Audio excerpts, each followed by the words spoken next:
Porque no importa si estás mirando una cocina, o estás mirando un departamento, o estás mirando el edificio, o ese edificio una región que acá le decimos manzana, esa manzana en un barrio en una ciudad.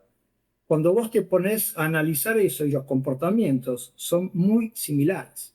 Depende del nivel de escala y profundidad que necesites preguntarle, el acercamiento es muy similar. Entonces, nuestra estructuración de la data, de toda la información, tiene un comportamiento fractal. Y esto lo que hace, lo que permite justamente, es que podemos pensar en los máximos y mínimos.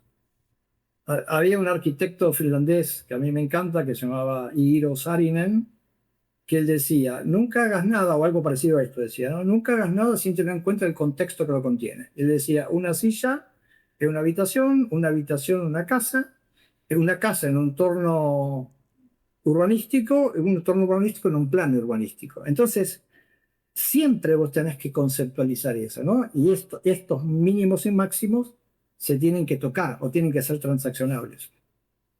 Y el acercamiento, digamos, al pensamiento fractal de eso nos ayuda muchísimo a definir justamente nuestras estrategias. Tiene que ver con esto. O sea, Si no, no hay forma de escalarlo.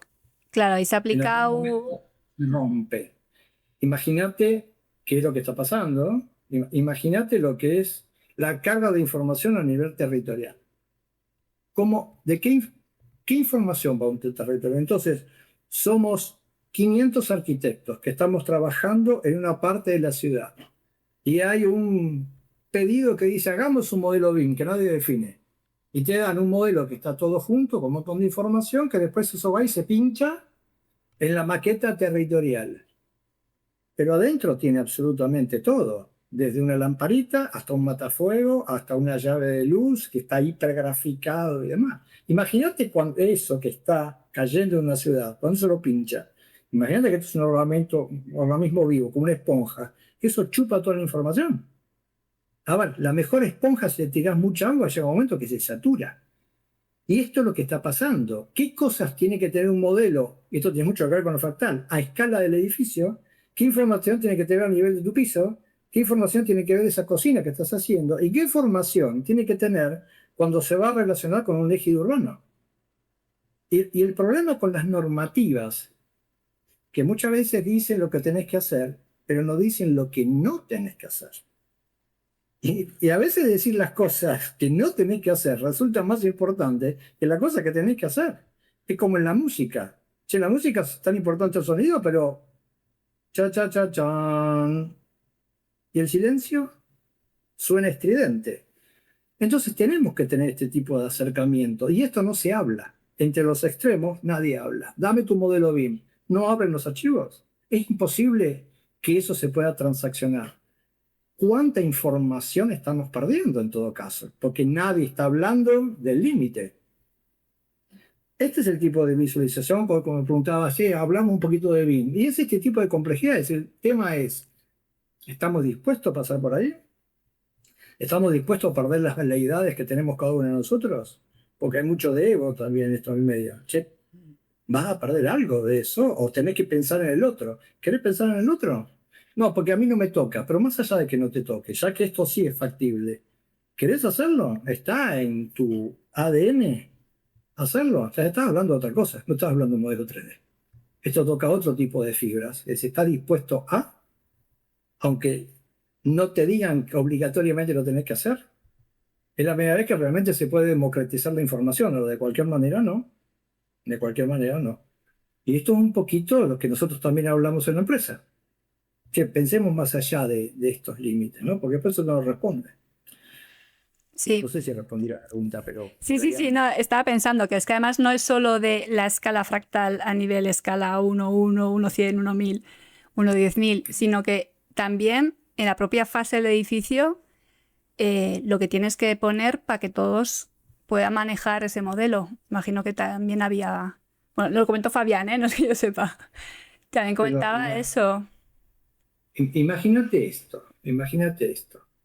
Eh, Te lo voy a poner en un término muy sencillo, es Jacó en término por un término sencillo. ¿No? Vos tenés muchas formas de modelar un muro. Hay otras tantas cosas, un muro. Entonces, cuando estás en una instancia propositiva, si ese muro es determinado tipo de mampostería con cierta tecnología, si tengan más capas de para el lado de adentro, para la capa de afuera, bueno, podés definirlo en esa instancia, porque tu necesidad de proyecto quizás es más morfológica o del espacio o semántica, tectónica o lo que fuera. No estás en condiciones de definir eso ahora porque a nadie le importa eso ahora en este momento.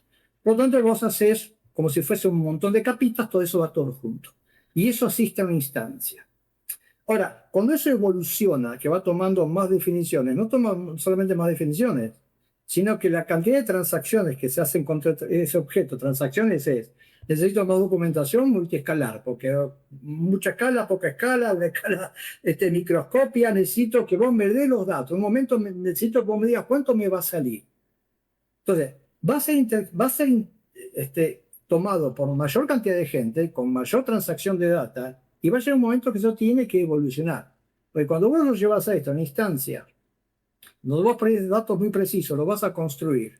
Imagínate que nadie construye un muro que venga todo terminado, el mampuesto, el cerámico de un lado, la pintura del otro lado, no existe eso. Entonces, ¿cómo lo haces? En forma etapabilizada. Entonces, te obliga a pensar más allá de esto, de cómo esto va a evolucionar cuando llegue a una instancia futura. Lo que vos hagas está definiendo el ADN de que ese modelo, cuando evolucione, pueda cambiar y tener más información. Entonces, hay muchísimas instancias por las que pasa ese modelo. Entonces, si yo no pienso hoy cómo hago las cosas, cuando llega al final y alguien le pregunte, ¿me podés dar la cantidad de cerámica que tengo en este baño? Te va a decir, no puedo. ¿Me puede decir cuál de estas paredes, de estos revestimientos están terminados porque son muchos baños? No puede.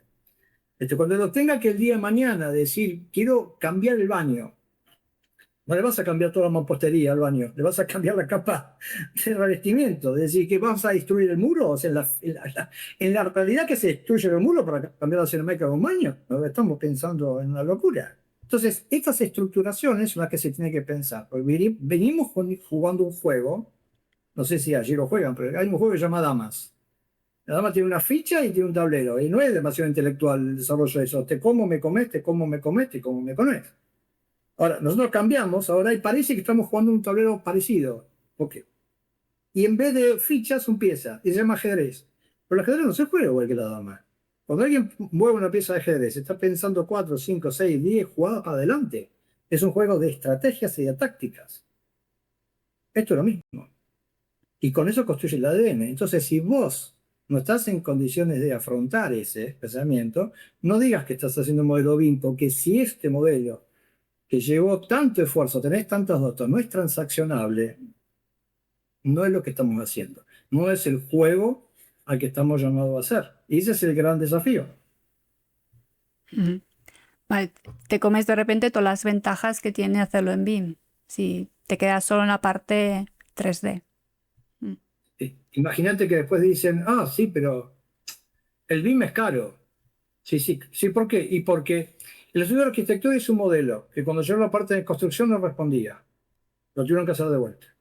En la parte de construcción es otro modelo. Cuando llegó a la fase de mantenimiento y operación no respondía porque tenía tantas cosas y lo tuvieron que hacer de vuelta. Dice, claro, tuvimos que hacer referencia al modelo. Digo, claro, sí, eso es caro, pero eso no es BIM. Eso es otra cosa. Eso no es BIM. ¿No? Y le ponemos un montón de cosas y cada vez más.